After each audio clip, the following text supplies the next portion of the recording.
Oh, hello there. My name is Butthurt McWimacunt. Now, Chris isn't available to make a video today, because he's still crying over the season finale of Adult Swim's Rick and Morty. Now, since my entire existence revolves around sucking the fun out of all good things, and creating problems where absolutely none exist, let's talk about the triggering nature of Rick and Morty for just a few minutes. Did you know that seasons 1 and 2 had absolutely 0 female writers involved? Wow, Adult Swim. Hitler much? My good friends who are totally journalists over at the Mary Sue also found this to be problematic. Did you know that Rick and Morty has no women writers on staff? Co-creators Dan Harmon and Justin Roiland mentioned that fact in a Hollywood Reporter interview today, along with their intention to hire more women next season. They're not hiring more women because they set out to do so or anything. By their own admission, several spec scripts by women just so happened to end up in their pile for favorites for season 3, whereas in previous hiring rounds, the writer's room just so happened to end up all male. Sigh. Sigh indeed, Mary Sue. Sigh indeed.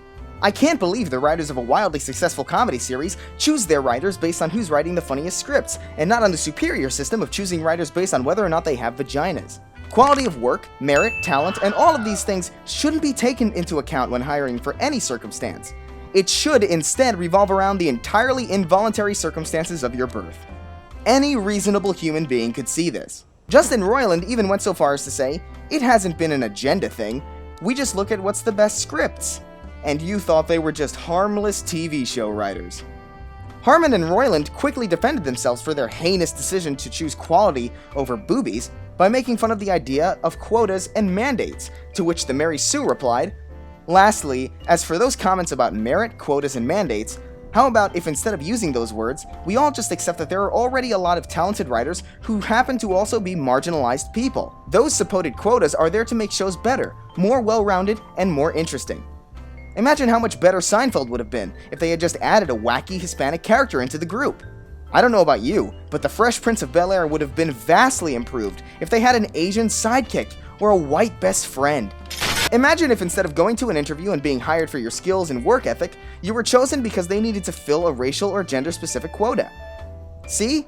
It wouldn't be racist or sexist because we would be choosing you specifically because you were a specific gender or race.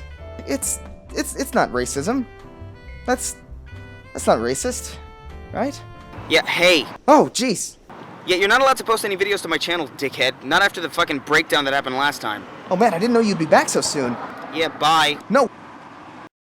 Seriously though, folks, do you really not see the absurdity in this? To put someone's race or gender on highest priority is to literally be what racism and sexism is. The racists and the sexists of years past were the way they were because they couldn't see the good in people. They couldn't see their merit, their humanity, or their personality because all they could see was the color of their skin and the shape of their bodies. Racism is racism, malevolent or benevolent. And if you're the kind of person who leaves comments like this or like this to criticize arguably one of the best shows in recent history, I've got news for you. You should probably watch something else. Rick and Morty does not care if you're offended. Its creators don't care if you're offended. They're just trying to make a good show. And the fact that they care so little about how sensitive you people are is probably why it's even a good show in the first place. You know what? Morty could probably put this better than I can. So I'll leave you with him. Or maybe people that create things aren't concerned with your delicate sensibilities, you know? Maybe the species that communicate with each other through the filter of your comfort are less evolved than the ones that just communicate. Maybe your problems are your own to deal with, and maybe the public giving a shit about your feelings is a one-way ticket to extinction.